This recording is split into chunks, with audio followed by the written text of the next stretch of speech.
Ethiopian Prime Minister Abiy Ahmed met with General Dagvin R.M. Anderson, commander of the U.S. Africa Command, to discuss regional security and cooperation. In a social media message, Prime Minister Abiy Ahmed said, quote-unquote, I welcome General Dagvin R.M. Anderson today in morning for a constructive exchange on regional security and opportunities for enhanced cooperation. هذا كابتي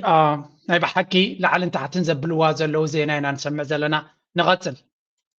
دونالد ترامب عب 4 كيلو አኼባታት ተካይደሎም እቲ ብዋና አዛዚ ሰራዊት አሜሪካ ኣብ አፍሪካ ዝተካይደ ትኩረት ብዙሓት ስሒብ ዘሎ ርክብ ወተሃደራዊ ልኡኽ ፔንታጎን ምስ 4 ኪሎም ምስ ቀዳማይ ሚኒስትር አብይ አሕመድ የተማጀር ሹማሕታት ምክልኻል ኢትዮጵያ ፊልድ ማርሻል ብርሃኑ ጁላን ካልኦት ወተሃደራውያን አዛዚ ሰራዊት ምክልኻል ኢትዮጵያን አሜሪካን ዝርዝር ዘተ ተካይደሎም ቀዲሙ ምስ ዋና አዛዚ እዚ አፍሪካ ሰራዊት አሜሪካም ጀነራል ዳግቪን አርኤም አንደርሰን ዘተ ከም ዘካይደ ዝገለጸም ቀዳማይ ሚኒስትር አብይ አሕመድ ምስ ሰራዊት አሜሪካ እዚ አፍሪካ ኣብ ዘባዊ ኩነታት ጸጥታ ብሓባርን መስራሕ መኺርና ለና ክብል ይገልጾም ኢትዮጵያ ምስ አሜሪካ ዘለዋ ወተሃደራዊ ርክብ እናተጠናኸረ ይኸይድ ከም ዘሎ ድማ ፊልድ ማርሻል ብርሃኑ ጁላ ገሊጸሎም ኢተማጀር ሹማሕታት ምክልኻል ኢትዮጵያ ፊልድ ማርሻል ብርሃኑ ጁላ ምስ አዛዚ ትእዛዝ አፍሪካ አሜሪካ ዝኾነም ኣብቲ ዝሓለፈ ዓመት ወርሒ ሐምለም ብፕሬዚደንት አሜሪካ ዶናልድ ትራምፕ አዛዚ ሰራዊት አሜሪካ ኣብ አፍሪካ ኮይኖም ዝተመረጸ ጀነራል ዳግቪን አርኤም አንደርሰን ዝምራሕ ጉጅለ ልኡኽ ሰራዊት አሜሪካ ምስ ኢትዮጵያን መዘነታቱ መኺረሎም ኢትዮጵያ አሜሪካን ኣብ ዘካየደ ዘተም ኣብ ቀርኒ አፍሪካ ሰላምን ምርግጋዕን ንምርግጋጽ ክሕግዙ ዝኽእሉ ጉዳያት ኣተኪረን እየን ኢሉሎ ሚኒስትር ምክልኻል ፊልድ ማርሻል ብርሃኑ ጁላ ክልቴን ሃገራት ነዊሕ ዓመታት ኣብ ዝተፈላለዩ ዓውድታት እንተላይ ኣብ ወተሃደራዊ ዓውድታት ምትሕባር ከም ጽንሓም ኣመልኪትዮም ኢትዮጵያ ኣብ ምምካት ግብረ ሽበራ መሪሕ ተራ ትጻወት ከም ዘላውን ኣስሚሮምልዩ ኣብቲ ኣኼባ እምበር ከም ትሪእዎ ዘለኹም እዞም ሃገር እዞም ጎረቤትና ማለት እዩ ናይ ብሓቂ ተዋሳእቲ ሃገር እዮም ድራማ ናይ ብሓቂ እዮም ዝኽእሉ ንፖለቲካ ናብ ድራማ መቕያር ይኽእሉ እዮም ምክንያቱ እንታይ ዝመስሎም ኣነ ብናተይ ርእሲ ዘሎ ኣነ ዘንብቦ ዘለኹ እዩ ኩሉ እዚ ዝገብርዎ ዘለው ናይ ኤርትራ ዘርዕዲ ዝመስሎም ዘሎ ካልኣይ ድማ ንግብፂ ክድረት ንግብፂ ንሕና እውን ንገብር ኣለና ንምባል እዩ ግብፃውያን ዝብልዎ ዘለኹ ከርየኩም እየ ቅድሚ ናብኡ ምኻድና ግን እቲ ድራማ ናቶም ከመይ ኢሉ ይቐፅል ከም ዘሎ ክንርኢና ስምዑ እዚ የደቡብ አፍሪካው መድረክ በጣም ጥሩ እንደነበረ ሰምቻለሁ ከዛው ከሄዱ ሰዎች ከሌ አላችሁ የጂ20 መድረክ ከሞላ ጎደል ጠቅላይ ሚኒስትሩና ውጭ ጉዳይ ሚኒስትሩ ቲሙ በአብዛኛው ለጂ20 ሀገሮችም በዙሪያ ላሉ ሀገሮችም ያብራሩት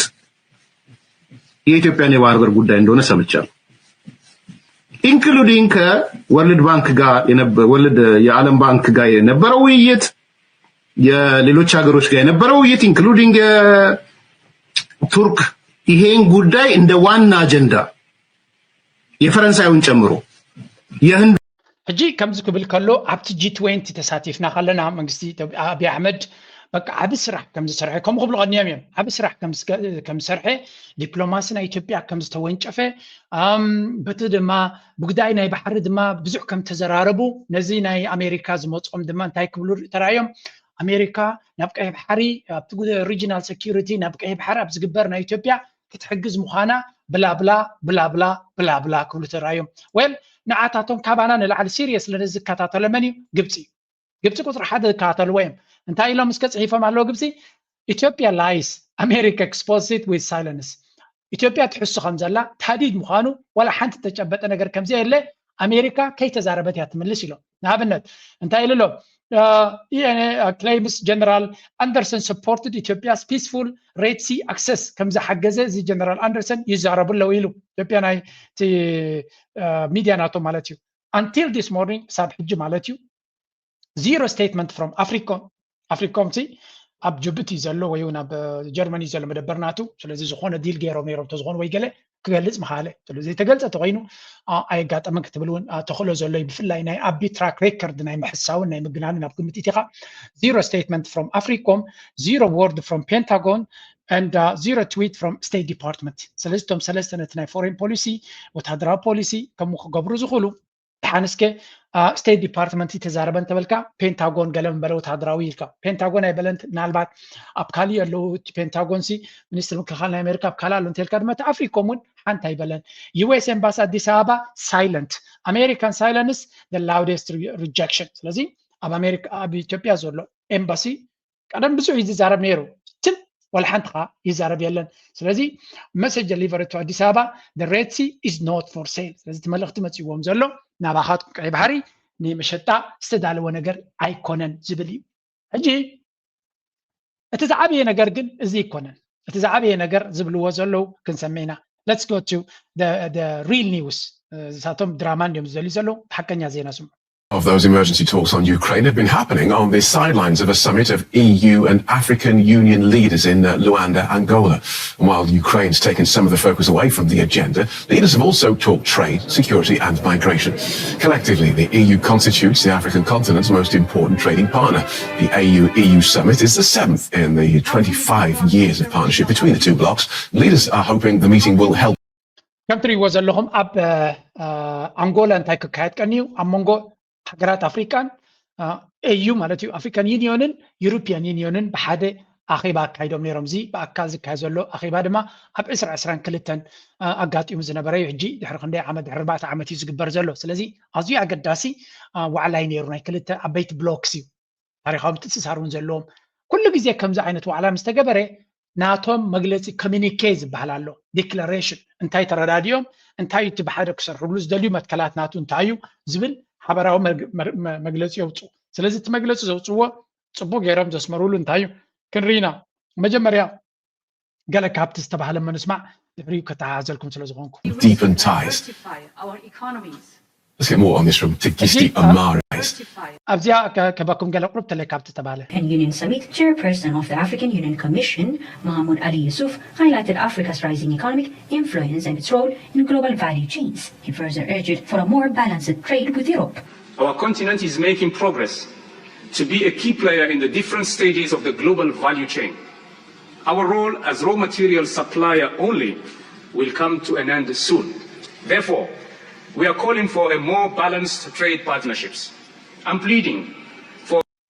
European investment.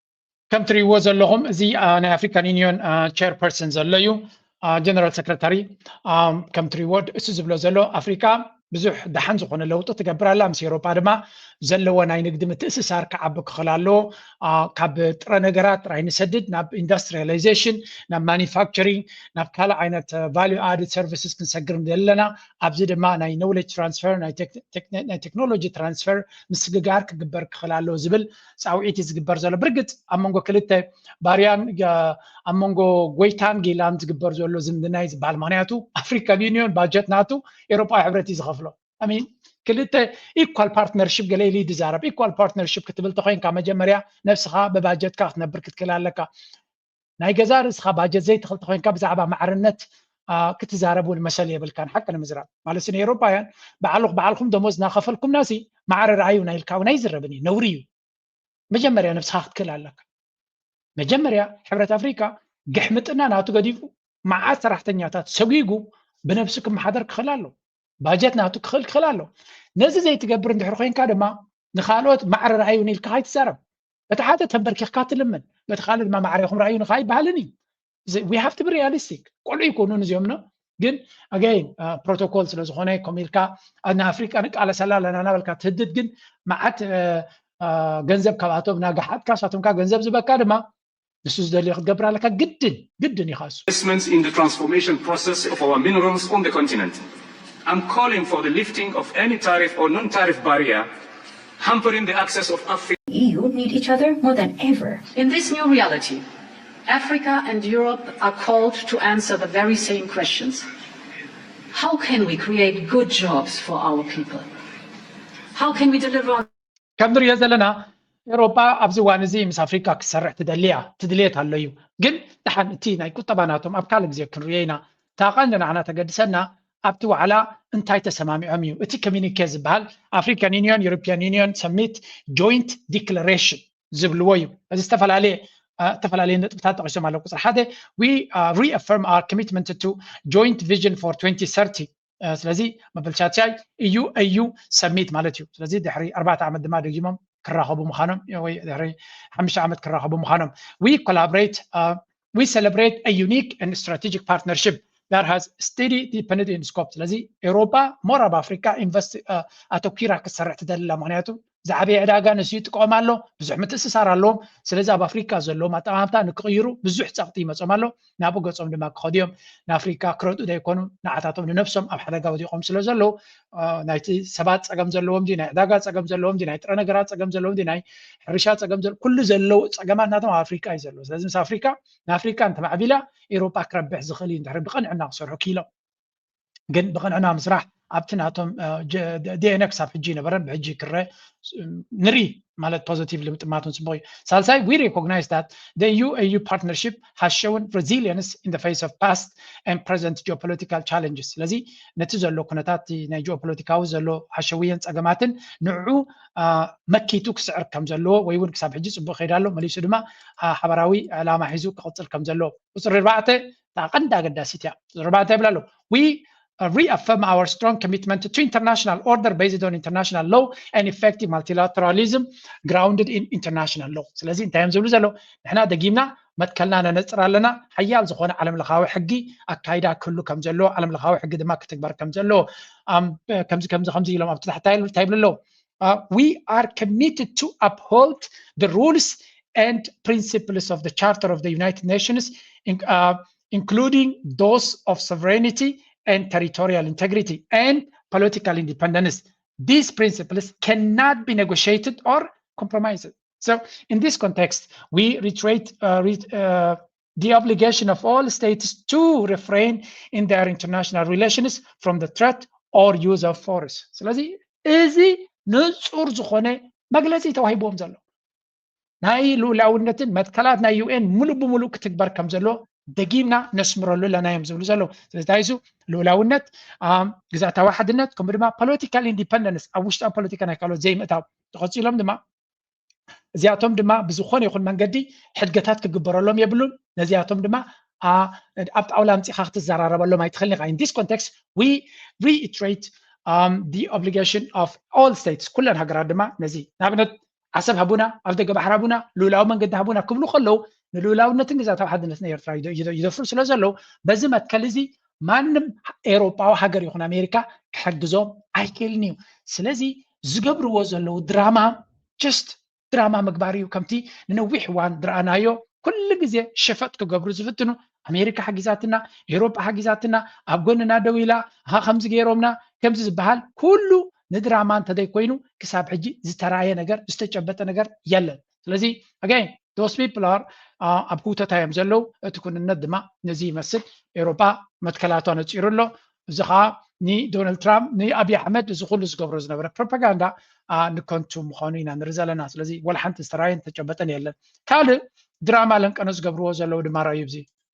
ነት ኢትዮጵያ ምስ ጣልያን ኣብ ትምህርቲ ስልጠናን ምልውዋጥ ልምድን ሓይሊ ባሕሪ ዝጠመቱ ስምምዓት ተፈራሪማ ኣላ እዚ ሓይሊ ባሕሪ ጣልያን ምስ ሓይሊ ባሕሪ ኢትዮጵያ ዝገበሮ ስምምዕ ኢትዮጵያ ንተሓቶ ዘላ ዋንነት ኣፍ ደገ ባሕሪ ኣፍልጦ ዝህብ እዩ ክብሉ ተንተንቲ ይገልጹ ኣለዉ ድሕሪ 30 ዓመታት ደጊማ ሓይሊ ባሕሪ ዘጣየሸት ኢትዮጵያ ኣፍ ደገ ባሕሪ ይግባአኒ ኢላ ሕቶ ድሕሪ ምልዓላ ኣብቲ ዞባ ወፅሪ ዋላ እንተዘፈነ ገለ ሃገራት ግን ኣብ ሓይሊ ባሕሪ ዝጠመተ ዝምድናታትን ምስቲ ሃገር የፀናኽራ ኣለዋ እታ ኣባል ሕብረት ኣውሮፓን ኣባል ወተሃደራዊ ጥምረት ቃል ኪዳን ሰሜን ኣትላንቲክ ኔቶን ዝኾነ ጣልያን እቲ ሕጂ ምስ ሓይሊ ባሕሪ ኢትዮጵያ ዝገበረቶ ስምምዕ ድማ ገዚፍ ጽልዋ ከም ዝህልዎ ይግለጽ ኣሎ ኢትዮጵያ እቲ ምስ ጣልያን ዝተፈራረመቶ ስምምዓት ኣብ ቀይሕ ባሕሪ ኣፍ ደገ ባሕሪ የድልየን ኣሎ ኢላ ኣብ እትሓተሉ ዘላ እዋን ምዃኑ ድማ ነቲ ወፅሪ ዘጋዲድ ከም ዝኾነ ተዓዘብቲ ይገልጹ እቲ ስምምዕ ክልቲአን ሃገራት ግን ገዚፍ ጂኦፖለቲካዊ ስምምዕ ከም ዝኾነ ዝንገር ዘሎ ከም መግለፂ ሰራዊት ምክልኻል ኢትዮጵያ እንተኮይኑ ልኡኻት ጉጅለ ሓይሊ ባሕሪ ጣልያን ምስ ሓይሊ ባሕሪ ኢትዮጵያ ብዕምቆት ከም ዘተዩ ኣፍሊጡ ኣሎ ዋና ኣዛዚ ሓይሊ ባሕሪ ኢትዮጵያ ቫይስ ኣድሚራል ክንዱ ገዙ ንጉጅለ ልኡኽ ሓይሊ ባሕሪ ጣልያን ዘመስገኑ ኮይኑ እቶም ልኡኻት ሓይሊ ባሕሪ ጣልያን ብወገኖም ምስ ኢትዮጵያ ንምስራሕ ዝኽእሎም ስምምዓት ከም ዝተፈራ እዚ እውን እቲ ንሪኦ ዘለናዩ ኣደነው ታይት ዕላማ ርዶ ኣይኮነን ጥልያን ብተደጋጋሚ ዋላ እኳ ምስ ኤርትራ ዲል ክትገብር ትፍትን ነራ ፅቡቅ ዝኾነ ምንቅስቃሳት ይግበር ተነበረ ምስ ኢትዮጵያ ትገብሮ ዘላ ወሽልኽልኽ ግን ሕልፍ ዝበለ ክንብል ንኽእል ኢና ሚልዮናት ገንዘብ ኢንቨስት ትገብር ከም ዘላ ሕጂ ድማ ሕልፍ ሓሊፎም ንሓይሊ ባሕሪ ምስ ሓይሊ ባሕሪ ናይ ኢትዮጵያ ሕግብግብ ይብሉ ኣለዉ ስለዚ ኣሚን حنت كم إيرتراويان كنقبلها زلنا حدا إيرترا أبزي كومنتنا تبزع زيهم كم تصعفوا حدا سبدي ولا بزح حسابات زخوني ياخذ من قصاص دبلوماسيا من قصاصنا إيرترا إثيوبيا ناتوم استراتيجي زي كون سنتنا إيرترا بخمين فرصة إيرترا مس تشاينا ديل كتقبر تجميرا مس تشاينا بقى نحن كله خنقبر لكم هنا مسانات راي ديل قبروا إيرترا مسكلة السعودية أنت جميرا السعودية خلوا منه لنكنه بزح نقرات يوم زقبر زلوا تعاونكو قبسي يوم كلهم من وازي كله ساون متفنان سلو زلوا إيرترا مس راشا تجميرا راشا زقبروا زلوا ريحهم إيرترا مس أمريكا مستبهل لما زفتنوا زلوا تري ولهم إيرترا مس تليان فتينا بزين ريا زلنا كنا تعدما انتهي كم زمسل سلازي نتنا إيرترا من قصاصات overshadow نمقبار وي ونمهساس نمدخام زخدوا منقدي نبحك كبيد مخانون بومنتر دما إيرترا دما aggressive زخونه دبلوماسيون كدليايو مخنياتو حدا أنا كم نعطي تزريو دبلوماسي متايو إن كان هبانيو what can we give and what do we expect إيرترا انتاي كتبتخل انتاي كتبتخل تي تعقم كوينو نازولو نحنا معرض زخونه بارتنرشيب نحتت بمعرض كنسرح نحتت اتزقم أب أفريقيا 54 كالو تجارات اللوا. إتى إيرترا تخطلو زي كتلو تقينهم. إتى إنفستر بعين السبت راين تاريخ أيو نبي إيرترا خيدا يمرزني. مهنيات إيرترا هيال زخونة مرجع جيرا نبي رملت ورك موسى تقينه. إيرترا تقرب كونديشنن إثيوبيا، السودان، كينيا، أوغندا، كلا تجارات أفريقيا زغربو قد ما كنتن معرض تدي كوينو انتهي دخون. إتى بعد الجنزب نبي زغين. نبتي زبالة كونديشنز وهابليو. سلازي ተወዳዳሪ ዝኾነ ፖሊሲ ኣለናዶ ተወዳዳሪ ዝኾነ ኣብ ጣውላ ነቕርቦ ነገር ኣለናዶ ኦፍ ኮርስ ኤርትራ እንታይ ትቕርብ ብግልጽ እውን ኣብ ፎሬን ፖሊሲ ናቶም እውን ብፅቡቅ ገይሩ ስለ ዘይግለጽ ማለት ኣነ ሕጂ ሓንቲ ፋይል ኤርትራ ፎሬን ፖሊሲ ናታ ወይ እውን ናይ ፎሬን ፓርትነርሽፕ ናታ ኣብ ምንታይ ብገስ ዝብል ዝኾነ ፋይል ዝረኸብኮ የብለይን ግን if you know just share me ኣብ ዝመፅእ ዘሎ ቪድዮ ናተይ ከብሎ ይኽእል እየ ብሓፈሻ ኣነ ከም ኤርትራ ዝርዮ ናይ ዲፕሎማሲ ዲፓርትመንት ናትና ኣመና ክዓቢ ጥራይ ዘሎ This is all I can say.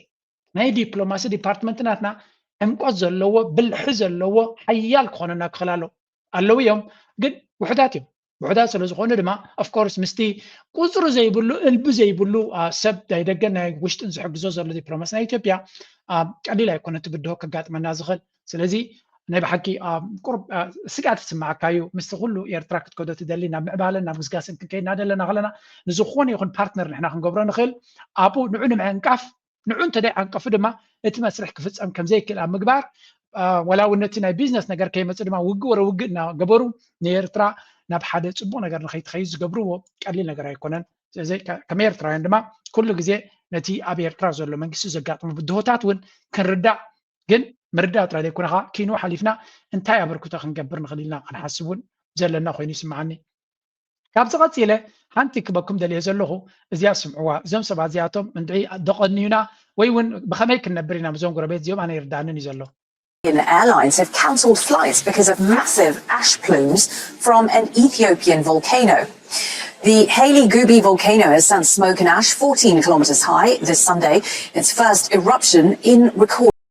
Ethiopia's Haile Gubi volcano has erupted for the first time in recorded history. It's thought to be nearly 12,000 years since it last erupted. እዚ ትሪእዎ ዘለኹም እዚ ናይ ኣብ ክልል ዓፋር ኣጋጢሙ ዘሎ እሳተ ጎመራ ዓብዪ ኣዛራባ ርስቲ ኮይኑ ዘሎ ስለዚ እዚ እሳተ ጎመራ እዚ ኢትዮጵያውያን እንታይ ይብልዎ ኣለዉ ክስሕቁ ኢኹም ክስሕቁ እየ ዘርእየኩም ዘለኹ መጀመርያ እንታይ ይግበር ኣሎ እቲ ኩነታት መፅቡቅ ገይረ ከብርሃልኩም ድሕሪኡ እንታይ የጋጥምኩም ዘለኻ ክንርኢ ደልየ ስለ This is Stefan Burns here. Breaking news, there has just been a huge volcanic eruption in Ethiopia, specifically the Afar region, and this is quite striking because Africa typically doesn't get volcanic eruptions, and if it does, it occurs usually ሕጂ እቲ ምንቅጥቃጥ መሬት ኣጋጢሙ ዘሎ ዝብልዎ ዘለዉ ኖ እሳተ ጎመራ ኣጋጢሙ ዝብልዎ ዘለዉ ኣገዳስን ድሕሪ ነዊሕ ዓመታት ዘጋጥም ዘሎ ኩነታት እዩ ግን ንኢትዮጵያውያን ብኸመይ ይኮኑ ዝርእይዎ ዘለዉ መጀመርያ ንሳቶም ዝርእይዎ ዘለዉ ነዚ ቅድሚ ሕጂ እውን ብዙሕ ክዛረቡ ዝፀንሑ ናይ ኣፍ ደገ ባሕሪ ሕማም ስለ ዘለዎ ንሶም ዝብሉ ዘለዉ እቲ ባሕሪ ተጨዲዱ ኣፍ ደገ ባሕሪ ክመፀና እዩ እሳተ ጎመራ ናይ ዓፋር ዘጋጠመ ነዊሕ ፅሑፍ ኣብ ዝረእይዎ እቲ እሳተ ጎመራ ኣጋጢሙ ዘሎ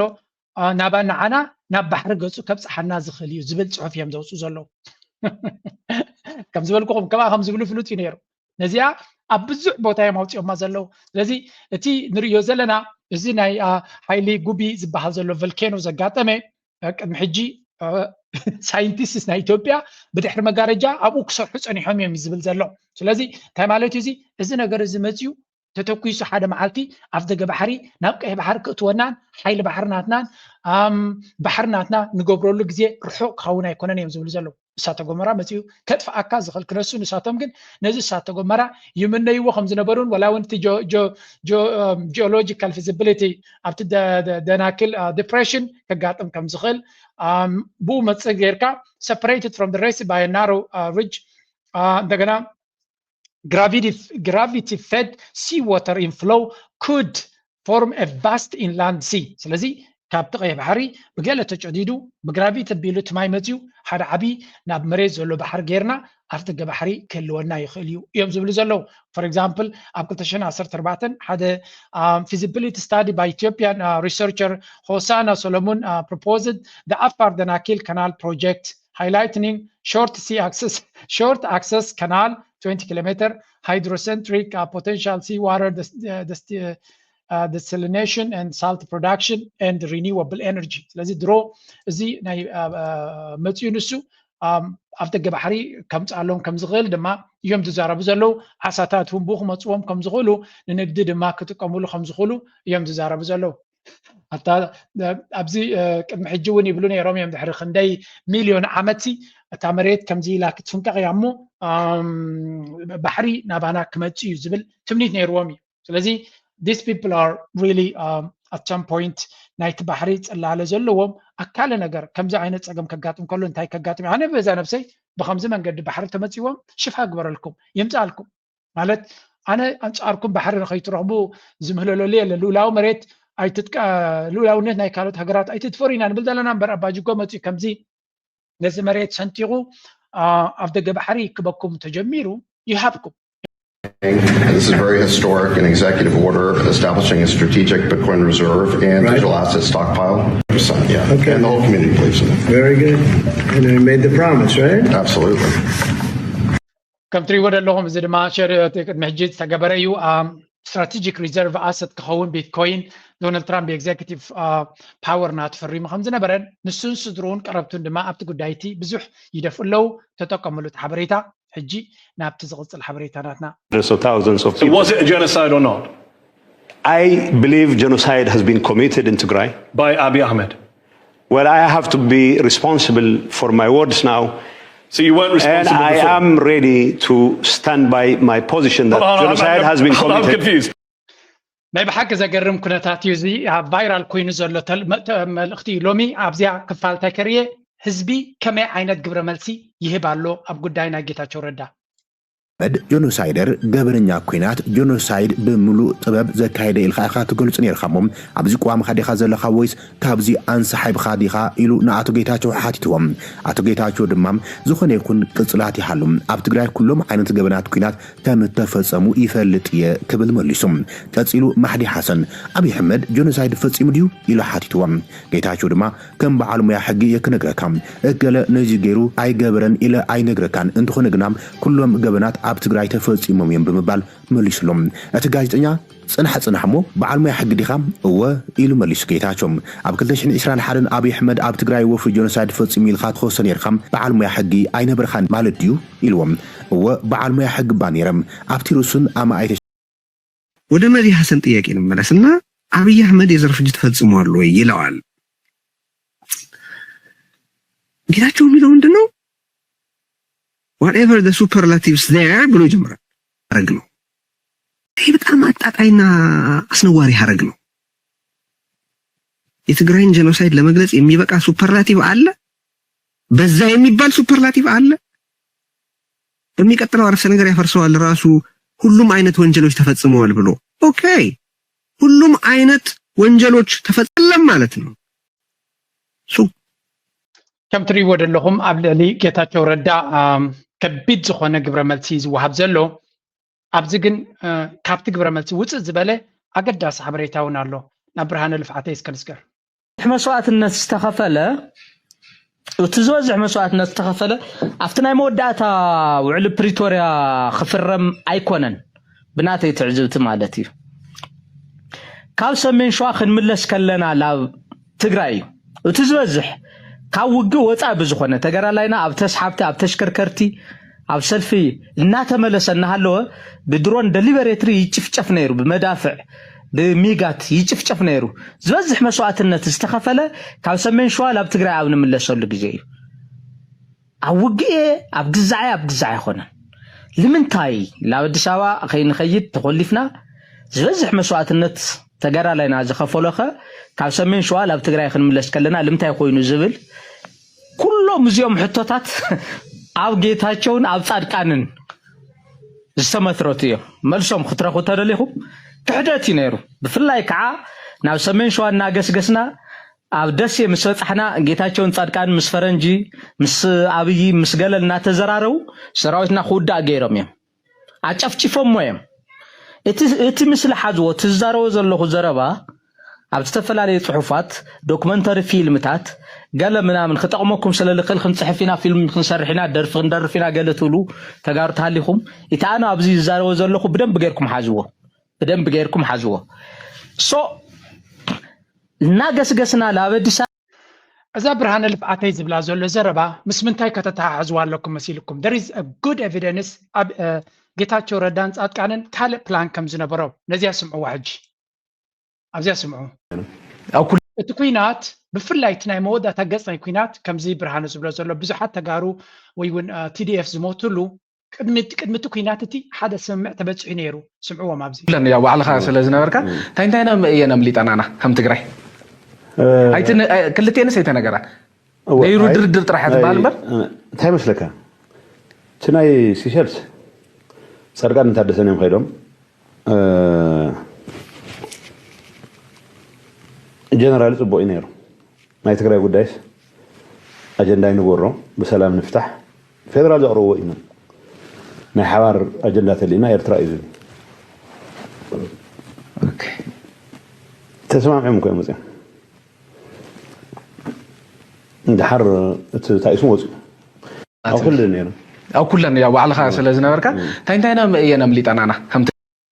سلازي كم تراهمو درو تسمعهم نيروم يمزي تسمعهم يم نيروم خلاص زر أربعتهم مرحنت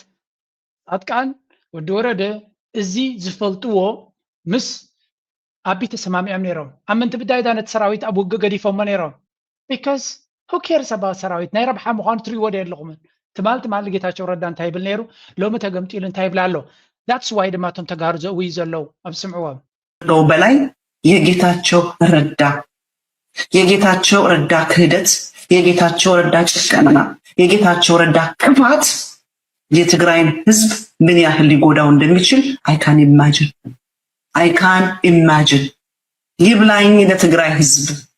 يبلاين آخر لبلا وطات يبلاين بوطات النتو آخر وستلارجو مهور يبلاي ያለ ቀባሪ ለቀረው በየመንገዱ ለወደቀው ለትግራይ ወጣት ይብላኝ ለዛች እናት ልጆቿን ቀብራ ባዶ እጇን ለቀረችውና ከም ትሪዎ ዘለኹም እቲ ኩነታት ከም እቲ ካብ አብይ አሕመድ ድፈጸመልና ኣብ ልዕሌና ዝገበሮ ግፍዒ ይኹን ካልእ እቲ ዝኸፈ ጌታቸው ረዳ ንህዝቢ ትግራይ ዝገበሮ እዩ ስለምንታይ ኣመንቲ ምንታይ ይሞቱ ነይሮም ምክንያቱ በዓል ንሱ ዘበገስዎ ንኣብ ክንስዕር 4 ኪሎ ክንበጽሕ ዝብል አጀንዳ ዝነበረ አይ 4 ኪሎ በጽሖም አይ ናጽነት ትግራይ ረኺቦም አይ ዝኾነ ነገር ረኺቦም ኣብ መወዳእታ ደሞ ቀደም ዕሩኽ ኢና ነርና ኢሉ ጌታቸው ረዳ ባዕሉ አብይ አሕመድ ቅድሚ ዝኹሉ ድራማ ምፍጣሩ ኣነ ንሱን ዕሩኽ ኢና ነርና ኣብ መንጎ ዝተፈጠረ ድራማ ብዙሕ ሰብ ተጎድዩ ሕጂ ድማ ተመሊስና ዕሩኽ ኮይና ብሓደ ንሰርሕ ኣለና ያታ መልእኽቲ ናይታ ተገበረት ኢንተርቪው ስለዚ ብህይወት ናይ ንጹሓት ከመይ ጌርካ ተላጊጽካ ኣብ ህይወትካ ትምለስ ኣብ ሓንቲ ነገር ከምዚ ያጋጠመ ድማ ትመጽእ ስለዚ ሓደ ዓቢ ኣብነት እዩ ነቲ ኩንነት ህዝቢ ትግራይ ድማ ኣብስ ጸላይኻ ኮይኑ ቀቲልካ ኢልካ ኢሎም ክነግሮ ንኽእል ነርና ወይ እውን ብኸምኡ ተቐቢልዎ ነይሩ እቶም ኣብ ከርሱ ምስኡ ኣለና እናበሉ ኣጥፊዮም ከምዚ ብርሃኑ ዝብሎ ፀነ ባዕሎም ኣሕሊፎም ዝሃብዎ ይዋኣየን እተን ደቂ ኣንስሳኣና ኣዴታት ይዋኣዩ እቲ መንእሰይ ኣብ ከምዚ ጉዳይ ዝጠፍአ that's why ፖለቲካ ክሳዕ ክንደይ ጓሓፍ ምዃኑ በዚኻ ትፈልጥ ፖለቲካ ናይ ግሊ ረብሓ ንኸሳልጥ ሰብ ክሳዕ ክንደይ ብሂወት ናይ ሰባት ከም ዝፃወት ኣብ ጉዳይና ዩክሬን እኮ ብለኩም ፀኒሐ ኣብ ጉዳይና ዩክሬን ፑቲን ኣብ 2008 ካብ 2000 ክሳብ 2008 ንኣሜሪካ ዝለመኖም ኔቶ ኣብ ዩክሬን ኣይእቶ ኢሉ ነይሩ ንዑ ጥሒሶም ክገብርዎ 4 ዓመት ተዋጊኦም ብሚልዮናት ሰብ ሃሊቑ ሃገር ዓንያ ሕጂ እንታይ ይብሉ ኣለዉ ኔቶ ኣይተኣቱን እያ ዩክሬን ኣብ ኔቶ ኣይተኣቱን እያ ሰራዊታ ክጎድል ኣሎ ገለገለ this is how it is ይዋእዩቲ ኣሽሓት መደሰይ ዝሃለቐ ብፍላይ ድማ ኣሽሓት ምልምል ደቂ ተባዕትዮ ዝዛረበሎም የለ ዝመኽየሎም የለ ናይ ወዳት ሞት እኮ ሓደ ግዜ ሲ ካብ ሞት ናይ ከልቢ ፈሊኻ ይትሪኦን ኢኻ ስለምንታይ ብዛዕባ ወዳት ዝግደስ ሰብ የለን ወላ ሓደ ዝግደስ የለን ናይ ብሓቂ ኣብዚ ሕብረተሰብ ክትርኢ ከላ ህፃናት ተመይቶም እዮም ደቂ ኣንስትዮ ተመይተን ውይ ዝብል ኣብዚ ሚድያ ትሪኦም ኢኻ ናይ ደቂ ተባዕትዮ ኣሽሓት ጠፊኦም ከለዉ ግን people don't care ንኣብነት ኣብ ጉዳይ ናይ ትግራይ ብዛዕባ እንታይ ክዛረብ ትሰምዕ ሰብ ብዙሕ ግዜ ብዛዕባ እተን ደቂ ኣንስትዮ ዓመፅ ዘጋጥመን እቲ ዝሞተ ኸ ናይ ደቂ ተባዕትዮ ብፍላይ ከም ወታደር ኮይኑ ዝመውፅ ሰብ ኣይግደሰሉን ኣነ ይሕዝነኒ እዩ ይሕዝነኒ ብጣዕሚ يحزنني so but it is what it is man this is reality እንታይ ዝበሃል ኮይኑ እቲ ኩንነት ነዚ ይመስል ንቐፅል ኣብዚ እውን ገይም ከም ዝነበረ ይገልጹ ትዋሺ እርግጠኛ ነኝ አልጀዚራ ላይ ተናገር ያለ አብይ ሊያዋርድ እንድትዋረድ አብይ ይጫወትበታል አሁን ይጫወት አንድ የበሻሻ ዱርዬ ይጫወትባል በቅጡ እንዳንተ እንዳልከው ክፍል ያልተማረ ሎየር ነኝ ብለ ዩኒቨርሲቲ አስተማሪ ነኝ የምትለው እንዳንተ እንደ ውሻ እዛ ሂድ እዛ ትሄድ ያለ ይጫወትባል ለከ እንታየም ዝብሉ ዘለው ነዛ ገይም እዚያ ሙሉ በሙሉ እስተጻወተላ አብይ አሕመድ ከም ዝነበረ እዩ አብይ አሕመድ ይተጻዊትሉ ይዝባል ምክንያቱ አብይ አሕመድ ናብዚ ቦታ ክሰደኸሎ ብኩሉ መንገዲ ኣብ ልዕሊ ጌታቸው ረዳ ከም ዝዕወት እዩ አብይ ጌታቸው ረዳ ኢንተሊጀንት ዲቤት ገይሩ ነቲ ጀኖሳይድ ከም ዘየጋጠመን ተዛሪቡ ኣብ ድሕን ነቲ ጀኖሳይድ ዝበሃል እንተተቐቢልዎ ኣብ ጌታቸው ረዳ ይስዕና ምክንያቱ ነቲ ብዛዕባ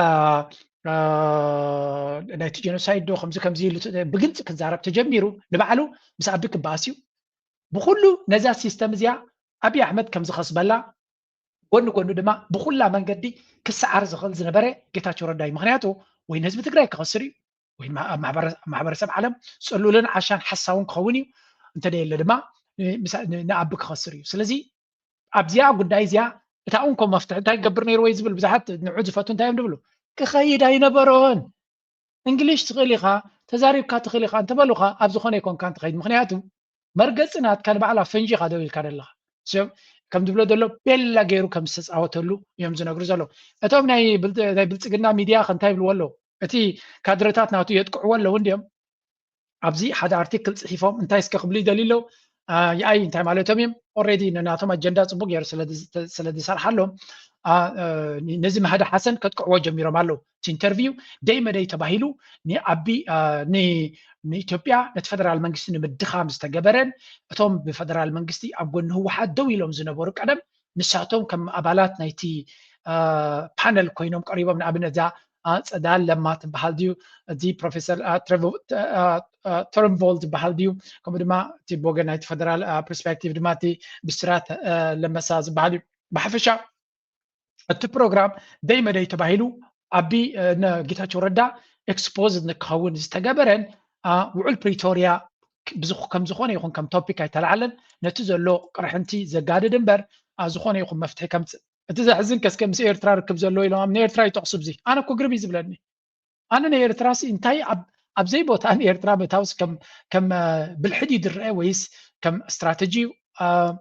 እቲ ነቲ እንታይ ዝብል ፅናማብያ ኣላ መስልኩም ኦዲየንስ ሜምበርስ ካልኦት ሰባት ተጠቂሶም ዘለዎ ኣብዚ ማርቲን ፕላውድ ገለመለ ነይሮም ኣብኡ ኢንተሌክቹዋል ኔትወርክስ ቬኔሳ ፀሓየ ብሮውት ሽፍቲንግ ኣክቲቪስት ፐርስፔክቲቭስ ኣብ ገለ ፖይንት ንኤርትራ ጠቂሶማ ነይሮም ንኣብነት ጂኦፖለቲካል ሌየር ኢሎም regional actors Egypt, Eritrea, Western allies are seen invested in sustaining narratives that bolster TPLF or weaken Ethiopia's federal government. Eritrea pursues its alliance with TPLF old guards to isolate Tigray from the federal government. Intellectuals and activists networks amplify these narratives internationally. ስለዚህ ታይም ዝብሉ ዘለው መንግስቲ ኢትዮጵያ ንምጥቃዕ ዝተገበረን ነቲ ፌደራል መንግስቲ ንምድኻም ዝተገበረን ኤርትራ ጽምዶ ኢላ ትገብራላ ብዙሓት አክቲቪስትስ ይኹን ምሁራት ድማ ነቲ ጽምዶ ከም ጽቡቕ ይገልጽዎ ኣለዉ ከም ጽቡቕ ይዛረብዎ ስለ ዘሎ ንኤርትራ መንግስቲ ኢትዮጵያ ነቲ ስርዓት ናይ ዓቢ የነጽሎ ኣሎ ብሓፈሻ ምስ ግብፅን ምስ ኢትዮጵያን ምስ ኤርትራን ካልኦት ምዕራባውያን ድማ ነቲ ኣጀንዳ ትይደፍኡ ኣለዉ ዝብል ኣብ ዘረባ ኢና ንሰምዕ ዘለና በዚ ኮይኑ በቲ ሓንቲ ኣዝያ ኣገዳሲት ኣብቲ ቅድሚት ዘብፃኹልኩም ክንሰምዕ እዚያ ስምዕዋ ድሕሪኡ ክንሰግረና ኣብ ካልእ ታቸው ይህንን ምላሽ ለመስጠቱ ሁለት አይነት ምክንያቶች በአማራጭነት ማቅረብ ይቻላል። ሁለት መነሻ ምክንያቶች። አንደኛውና ቸር የሚባለው ትርጓሜ ምንድነው? እዚህም ጋር ጌታቸው የማይቻለውን ለማድረግ ነው የሞከረው። ማለትም የዘር ፍጅቱን አልተፈጸመም ብሎ ግልጽ የሆነ ፋይናል በሆነ ደረጃ ስርዓተ ቀብሩን መፈጸም አልፈለገም። በሌላ በኩል ደግሞ አብይን በዘር ፍጅት መክሰስም እንዲሁ የስልጣንና የሌሎች ጥቅሞች ስርዓተ ቀብርን የሚያስፈጽም ነገር ሆኖበታል። ጌታቸው እዚህ መድረክ ላይ እጂ ጸጋም ኮይኑ በተደጋጋሚ ድበልና ጌታቸው ረዳ ኣብዚያ ጉዳይ እዚያ ተቃራኒ ረብሓታት የከሳለጥ ተገዲዱ እቲ ሓደ ኣብይ ኣሕመድ እንታይ ዝደልየሉ እንድሕር ኢልካ ነቲ ጀኖሳይድ ኣይተፈፀመን ኢሉ ሓንሳብ እናሓዋሩን ምክንያቱ ኣብ አልጀዚራ እሞኻ በቲ ዝዓበየ ጋዜጠኛ ናቶም ዝብልዎ ትዝበርትዕ ጋዜጠኛ ዝበሃል ናብኡ ኸይዱ ዳርጋ ከምዚ ሄድ ቱ ሄድ ማለት ከምዚ ናይ ሃርድ ቶክ ዝበሃል ዝነበረ ናይ ቢቢሲ ዓይነት እንድዩ ስለዚ እንታይ ማለት እዩ ነቲ ጀኖሳይድ ኣይተፈፀመን ንኽብል ቡጌሩ ነቲ ጀኖሳይድ ዝበሃል ኣብቲ ሜይንስትሪም ሚድያ ክህስሶ ንዑ እንተዘይገይሩ ድማ ምስ ኣቢ ዘለዎ ፀገም ንኣቢ ድማ ከጥቅዕ ክእል እዩ ንኣቢ ፈፂሙ ኢሉ ድማ ኣትሪሩ ስለዚ ነዘን ክልቴን ክገብረን ኣይከኣለን ነቲ ጀኖሳይድ ተፈፂሙ ይብል በቲ ሓደ በቲ ድማ ኣቢ ድማ ካብቶም ብዙሓት ኣብኡ ዝነበሩ ዳኣምበር ድሓር ቤት ፍርዲ ክቐርብ ኣለዎ ዶገሎ ስለዚ ንኣቢ ዝሕጉስ ኣይገበረ ምክንያቱ ኣያጥሓኖን ነቲ ህዝቢ ትግራይ ድማ ከምቲ ዝድለ ነቲ ዝበሃል ዘሎ ነገር ነቲ ትማሊ ዝዛረበሉ ዝነበረ ከምቲ ዝድለ ጠጠው ክብለሉ ይከኣለን ስለዚ ብክልቲኡ መንገዲ ርሱን ዝኾነ ቁጣይ ድመጾ ዘሎ እቲ እንኮ ምናልባት ኣብዚ ጉዳይ ተሪና ኣብ ሓደ ነገር ጌታቸው ረዳ ክከላኸለሉ ከም ዝፈተነ ክርድኦ ይኽእል ኸውን ምክንያቱ እዚ ኩሉ ዓጀብጆ ዝበለና ኣብ ንምክልኻል እምበር ንጹር ዝኾነ ሕቶ እዩ ምክንያቱ ከይተጀመረ ነዚ ጉዳይ እዚ ክንዱ ተዛረበሉ ስለ ዘይነበረ ስለዚ በዚ ኮይኑ በቲ እውን እንተኾነ ብዛዕባ እቲ ጀኖሳይድ እውን እኮ ሪል ዝኾነ ሕቶ እንታይ ኣጋጢሙ ኣበይ ኣጋጢሙ እውን እኳ ኣይሕተትን እዩ ጅስ ታቃል ጥራይ ሸንኮለል እናበለት ትኸይድ ካልእ ኣብይ ኣሕመድ ጌታቸው ረዳ ዝመለሶ ጀኖሳይድ ጥራይ ኣይኮነን ዝብል war crimes crime against humanity war crimes crime against humanity ኩላቶም ዞም ገበና እዚኣቶም ብብዝሒ ንኣቢ ዝሃርሙ እዮም ስለዚ እታ ጀኖሳይድ ትብል ቃል ዝያዳ ትድገም ስለምንታይ ምስ ኤርትራ ንኤርትራ በኣ ጥራይ ኢኻ ትከሳ ትኽእል ምክንያቱ ናይ ወፃኢ ሓይሊ ንዑ ክፍፅም ዝኽእል እምበር እቲ ማይን መግብን መድሃኒትን ኩሉ ዓፂኻ ገበናት ናይ ኩናት ገበናት ኣብ ልዕሊ ህዝቢ ዝበሃል ኩሉ እዚ ኣቢ ዝፍፅሞ ነይሩ ስለዚ ነቲ ነገራት ዘይጠቕስዎ ንኣቢ ብቐጥታ ስለዚ ወንጀል እዩ ካለይቲ ድማ ላቶ ብዚያ ዝብላ ስምዕዎ ህይወትና በክብር መውጣት የሚችልበት ምንም በርም መስኮትም አልነበረውም። ይሄ ቸር የሆነው ትርጓሜ ነው። ግን ሌላ በጣም አሰቃቂ ትርጓሜና አንድምታም ግን አለው ይሄ ነገር። ለምንድን ነው ጌታቸው የዘር ፍጅቱን ያልካደው ቢባል አብይ አህመድ የዘር ፍጅት ፈጽሟል ማለት ያልፈለገው ለክብረ ሰብዕናው አስቦ ሳይሆን አብይ አህመድ በሻዕቢያ ላይ ሊከፍት ለሚያስበው ውጊያ በሰበብነት በትግራይ ላይ የተፈጸመውን ወንጀል እንደ ምክንያት ሊጠቀምበት ስለሚፈልግ ነው። ለምሳሌ ብልጽግና ምን ይላል? የትግራይን ግዛት ይዟል ሶ we are justified ግዛታችንን ለመከላከል ይላል አልፎ ታውቃላችሁ። ሁለተኛ ጌታቸው ራሱ 70% ወንጀል እኮ የተፈጸመው በሻዕቢያ ነው ይላል። ያኔ ታስታውሳለህ አሉ ላይ ይሄ ወንጀል አጠባ ምን ያስፈልጋል? ማን ጋበዘው ያንን ሁሉ እንዲፈጽም የሚል ጥያቄ አንስተን ነበር። ሕጂ እንታይ እዩ ዝብል ዘሎ እዚ ጌታቸው ረዳ ብዓብዩ ነቲ ጀኖሳይድ ንምክሓድ ፀገም ኣይነበሮን ኢሉ ክክሕዶ ዘይደለየ ወይ እውን ኣይተፈፀመን ንኸይብል ዝበለ ነቲ ህዝቢ ትግራይ ሓልዩ ወይ እውን ነቲ ገበን ጥራይ ስለ ዘበለ ዘይኮነ ኣብይ ኣሕመድ ነቲ ጀኖሳይድ ዝብል እውን ክጥቀመሉ ይሓስብ ስለ ዘሎ እዩ እዚ ኸ እንታይ እዩ ጻድቃንን ኣብይ ኣሕመድ ጻድቃንን ጌታቸው ረዳን ብተደጋጋሚ ኣብ ዝሓለፈ ኣዋርሕ እንታይ ክብሉ ተሰሚዖም ኣብ ትግራይ ዝተፈጸመ ግፍዒ 75 ሚእታዊት በትመጽናዕትን ንሕና በዓልና ዝገበርናዮ በዓሎም ዝኸፈልዎ ማለት እዩ ዝተገበረ 75 ሚእታዊት ሰራዊት ናይ ኤርትራ ይፈጽምዎ ዝብል ንዕኡ ነዚ ኣብ ልዕሊ ትግራይ 75 ሚእታዊት ብኤርትራውያን እዩ ተፈጺሙ ንዝብል ተጠቂሙ ኣቢ ናብ ኤርትራ ንዝገብሮ ኩናት justification ክጥቀመሉ ስለ ዘሊ ዘሎ ንዑ ፕሩፍ ንክገብር ንዑ ከራጉድ ኢሉ ከይዱ ነይሩ ስለዚ again ወላ ነቲ ጀኖሳይድ ዝበሃል እውን ንኩናትን ንቐጻል ኩናት ንክጥቀም ከም ኣጀንዳ ንክገብረሉ ኢሉ ከይዱ ነይሩ እዮም ዝብል ዘሎ ዋው ትረስሓቲ ክፋእሲ መመሊሱ እዩ ዝገርመካ መመሊሱ ዝተጠናነገ ነገር ኢና ንርኢ ዘለና በዚ ኮይኑ በቲ እቲ ኩነታት ናበይ ገጹ ይኸይድ ከም ዘሎ ኢና ንርኢ ዘለና እቲ ተንኮል ኣብ ልዕሊ ኤርትራ ድማ ኩሉ ግዜ እናበርትዐ ዝኸይድን እናተሓላለኸ ዝኸይድን ኩነታት ኢና ንርኢ ዘለና ብዝኾነ ካብኡ ነዚ ጉዳይ እዚ ንህዝቢ ትግራይ በዚያ ጥራይ ጌርና ክንውዳእ ንኽእል ማለት እዩ ክሳብ ደሴ ምስኣተና ጻድቃን መግለፂ ሂቡ ነይሩ ገና እኮ ኮምቦልቻ ኣተና አጣየ አተና ሸዋሮቢት አተና ደብረሲና አተና ገና ደብረ ብርሃን አይ አተና ደሴ ምስተቆጣጸራሽ ትውግ ተወዲ ኢሉስ መግለጽ ሂቡ ብጣዕሚ ዝገርም ዝሕዝን ዋ ከመይ ይኸሙ ኸውን ኺሉ ማለት ከምዚ ዓይነት መግለጽ ትውግስ ተወዲ እዩ ደጊም ገለገለ መዋል ጀሚሩ ማለት እዩ ጌታቸውን ምስ ቲቦር ናልጂ ምስል ከጅል ትሮንቮልድ ገብሮ ነበረ ቃለ ማሕተታት ተሪኹም ምስ ናይ ጻድቃን ዝተናበበን ምስ አብይ አሕመድ ብቐጥታ ይራኸቡ ከም ዝነበሩን ዘርእየካ ሶ ሰራዊትና ዴሊበሬትሊ ጭፍጨፍ ነይሩ ማለት ብፍላይ ከዓ ካብ ሰሜን ሸዋ ናብ ትግራይ ክንምለስ ኣብ ዝነበርናሉ ሰዓት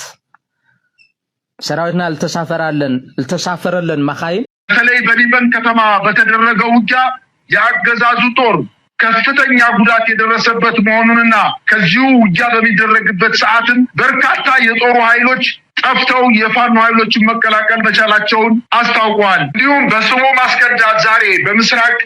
እዝ በ304ኛና 602ኛ ኮር የሚገኙ ካብ ወፂና ናብ ናይ ኣምሓራ ናይ ፋኖ ምንቅስቃሳት ምስ ንርኢ ድማ ብዙሕ ምንቅስቃሳት ይረአ ከም ዘሎ እዩ ዝንገር ዘሎ ሓደ ካብቲ ዝብልዎ ዘለው ድማ ሓደ ዓብይ በዓል ስልጣን ኮማንደር ረሺድ ኢብራሂም ዝበሃል ኮሎኔል ዲ ዋላ ብሪጌደር ጀነራል ነቲ ስርዓት ገዲፉ ናብ ፋኖ ከም ዝተፀንበረን ከምኡ ድማ ሲግኒፊካንት ፋየር ፓወር ኮማንደር እቲ ኮማንደር ንኣብነት ክሳብ 60 ዝኾኑ ወታደራት ሒዙ ከምኡን ራይት ፖሊስ and defense force and heavy weaponry ከምኡን ኣፅዋር ሒዙ including ናይ ኣንቲ ኤርክራፍት ከማን ዝኸውን ሒዝሎም ከም ዝመፀ ፀረ ደፈርቲ ዝኾነ ኣፅዋር እውን ሒዝሎም ከም ዝመፀ ስርዓት ድማ regime forces have evacuated ደብረ ኤልያስ ስለዚ ምስ ኣቢ ኣንጻር ኣቢ ዝግበር ዘሎ ቃልሲ ብወገን ፋኖ ድማ ብዝለዓለ መልክዕ ይቐፅል ከም ዘሎ ኢና ንርኢ ዘለና ኣብ ሰራዊት ናይ ኣቢ ድማ ብዙሕ ዘይምትእማን ከም ዘለዎን ብዓብዪቱ ሰራዊት ድማ ካብ ኣምሓራ ክወፀሉ ዝኽእል መንገዲ ብግምጣሉ ሰራዊት ናይ ሚድያ ናይ ኣቢ ድማ ኣብ ልዕሊ ፋኖ ከምኡ ድማ ኣብ ልዕሊ ሸነ ዓወታት ይጎናፀፍ ከም ዘሎ ዝገልፅ ሓበሬታ እውን ይዝርጋሕ ኣሎ ንሱ ማለት እዩ ስለዚ እቲ ኩነታት ተገራጫዊ ሓበሬታን ዜናን ዝወፀሉ ዘሎ ግዜ ኢና ዘለና ካምፔይን ናይ ባሕሪ ኣብ ደገ ባሕሪ ዝብል ኣጀንዳ ብዝለዓለ ደረጃ ዝደፍኡሉ ኣብ ዘለዉ ዘለና ግዜ እውን ኢና ዘለና ሓንቲ ፅብቕቲ ቪድዮ ለንቀነ ዝወፀት እስከ ስምዕዋ 6 ሚሊዮን ህዝቢ ብዘይ ኣፍ ደገ ባሕሪ ክተርፍ ፍትሓዊ ይኮነን ብምባል ዝጀመሮ መኸወሊ ውሽጣዊ ሽግሩን ናይ ኮንዶኾን መደባቱን በብግዚኡ ቃላትን ሓረጋትን እናቀያየረ እንተተኻኢሉ ብሰላም እንተዘይኮይኑ ብሓይሊ ዓሰብ ናይ ምጉባጥ ባህጉ ዕላዊ ገይርዎ ኣሎ እምበርከ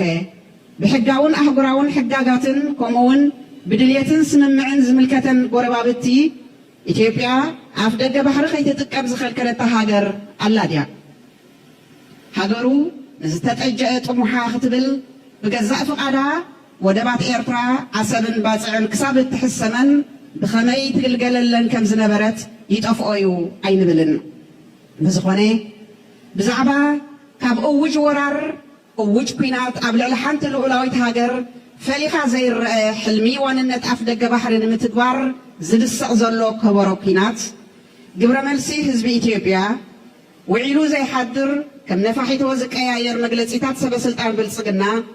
ፋይዳ ኣልቦ ስልበጣን ጥርዓንን ናብ ኣህጉራዊ ማሕበረሰብ ወዘተ زعبازي بزح كبحال متخالي انت خوني كي تتنكفي كحلف سلزي قبع دعنبر بتاريخ بجبوط مرتعوتاتن بسندات أحقراو حقتاتن وعلاتن بسنة موقتاو حقتات استدقفي إثيوبيا عب تاريخا عفدق بحري ونينا خمزي تفلت سلسلتان بالصقنا زغربو زلو موقوت بكل معكنيتات بمنصر ناي هاجرات لولا ودوبات مريت يكون بحر سماين زملكت أحقراو حقتات وعلات سممعات تقبلنا زي بلو نتسوق مخوانو نمقلاس رؤسو زخا على سمينار زدليو سفيح رئستيو رؤسو تريوا زلهم وزير صوفيا وزير وين جرس جهير تشارج دي افيرنا ايرترا سعوديه نصور زخونه كمز عينت مجلسي ابزوان زون اقداسي بخنياتو بصحفات ببزحي بمنقدي منستري حبريتا هاجر ايرترا يوصاليو بفيديو ملك كمز عينت نصور نزلو نسألاي ترايدي كونه وين إثيوبيا وين أبن مشاركتون ترايدي كونه نسبة إيرتراون نصورنات بزلو بتتجاجامي مجلس كمزي أقداسي سلزي أجنع كبلاي دلي معناته أنا بحكي أدلايز خونه مدريو ذا فيديوون أبزح شركة بحال ريال خونه بحكي زجب آية نيرة كم دريو زلنا نيثيوبيا لك بتتجاجامي إيرترا كم زخال أدجيروم يوم دزارة بزلو من البات إيرترا نزجبوا مع كالات نجيرا لجن نتي public opinion جن كم تزدله إيرترا زخال كلنا يبلان زبل نحنا ولا كوبتهم activists بزح نصحف تقولنا بنفسه كم صحفان قومي زبل قالوتهم قومي بليهم جن بمنجستي بأوفيشال درجة كم زعينت نصور زرا بعد ما نتيناتهم حصوت نمكلا عبي جدا عبي استواز أوني زلوا كال من البات أتي حما قبل علينا زحسبوا كل جزء بعلاتهم ديم دفتسموا نابنا تزون حديث أبصابوت يزلوا أبكل الأمحرة بزح قفئي فتسام كم زلوا بزح عمز قبل عليه الكونستيو يفتسام كم زلوا كسب 100 شح claim over 100,000 women كسب الكونستيون تحت عدم سباتن تعميت أن كم زلوا بمن بسراويت ناي بلتقنا مالتي government force ناي أبتام أبكل الأمحرة زلوا سراويت ناي أبي زفتسام زلوا تاكتيك دما includes mass killing زغا سرقي ناي جابلاو قتلت يقات مالو كمرما عمز دي مديركا سنا عمرون تحسس بانا هزبي نمدخام زنتاي زريكا بعلاتهم زفتسمو نجر يابانا كالقبو زفتنو زلو أبتقرا يقات من دهريلكا عندنا أدما أكل لمحرا يقات متولو أكل أوروميا يقات مالو دهريلكا بعلها يقات قبرو زلغا and this is a clear evidence هذا زقبر كل زي دقاقم نجرات تزدقاقم نجرات دما تزبلوه انت ستزبلوه ديوز تقانني ويس اتتقبارو مستقانني بعلاتهم يمبروف كقبرو وازقبا سلازي أكل لمحراون زقاتهم زلو كنتات نسمع لنا سلازي الزون كما قداسي شبتي كرزلويو نحنا دما كم كنتاتو ناقلزنا حانتي أبزلن كنه أب ميديا نا إثيوبيان زري أبزلوغيا زتري وزلهم ودي أبز ميديا فيمس إني خويني زلو حجر ما زيرو سحيبا ما بيت يوم ملو أبز قداينا سراويتنا إثيوبيا مسوم كزرارة بوتيلو برقت سراويت زي ببزحات زبي بحماق زت ما تزبي بحماق زت ما سراويتيو تقراواي تودي قبل على حزب تقراي زقبرو زبحال زلو لما تفلطوا يغم حجر ما سراويتنا يبلتقنا قبل علي أم حراز قبرو زلو سلازي سبزي again زخوانه سبب إثيوبيا بوليتيكا ناتهم حوس وست بلا سلا زخوانه درو ناب بوليتيكاوي تخيلا يأتوا ولو نز سبزبل سمع له it is up to him ناتو كنتاتيو نعايز ملكاتو نايكونن جن تا الميديا سلا زرانه it is also worth mentioning أبزي تكونتات مالتيو نبوليتيكاوي أجندا أبي منم فترة أبتعد زلو نبوليتيكا كم تنيجيتاتشو قولي تيو دسعوتلو زلو نزيد ما حجي وسيدو نتوم نهزبك أتيل ناس بالزلو سراويت مساتهم انترتين كم تقبري قبرلو يغطل دمات دراما مالتيو كابو قتيلنا حانتي كبكم دليل زلغو حانتي زرباس كزياس كان اسمعيا كتعازا سلو زلغي. We should never underestimate our strength. Never. We should never underestimate our strength. هذا قزيه معبل كبرتعو كله وعج كحنن كله قدا خوسخ كله ناي ميديا كامبين كحيل كله تصرف خبزح كله sometimes we doubt ourselves ማለት ሲዋ መርዶ ክንወፅና መርዶ ቁንዓትና ዘለና ንጋገድ ኣኸይንህሉ can't we ገለመለ ትበሃል እሞ መፀና እንዲ ሓቀይ do we feel sometimes like that ولا يسمعكم نسوم نعيت رايت سمعنا دلا. That is the time to realize that we are strong. We should never underestimate our strength. أتحيل دما تعانتو بيز بعض نبريو. You know, nuclear bomb قال ملايلو زرب نيرو ولا خ. كاب أفنى توصينا يا خمان هاللوم قال خيب لنا نفرمش. Okay. أتي حيلنا تناجن. تهاجروا النتنات من النتنات هاجرنا خنصرح مدلاينا تمصمامنا تطمرتنا تدليتنا تطرينا زلنا عقني تنا حزبنا ودابينا حزبنا منفس which we should never underestimate بفلاك كنتات عوض كمص خلو ማለት ጸገም كمصنا خلو that's the time to realize and dig ናይ ባሕቂ ጽቡቕ ዝኾነ ዘረባ ኣቦ ደቲ ኤርትራውነት መንፈስ ናይ ኤርትራውያን ሓፍ ዘብል ስለ ዝኾነ ወላ ሓንቲ ክውስኸሉ ይክልኒ ብናብዚያ ክንሰግር ክሳብ ክንዲዚ ኢኹም ተፍቅርዎ ኤርትራዊ ሓንቲ ጥይት ዘይተኮስኩ ሰብኣይ ክሳብ ክንዲዚ ፍቅሪስ ንዓይ ብጣዕሚ ሃስየኒ ኮይኑ እንታይ ስለ ዝገበርኩ ኣነ ክንዲዚ ፍቅሪ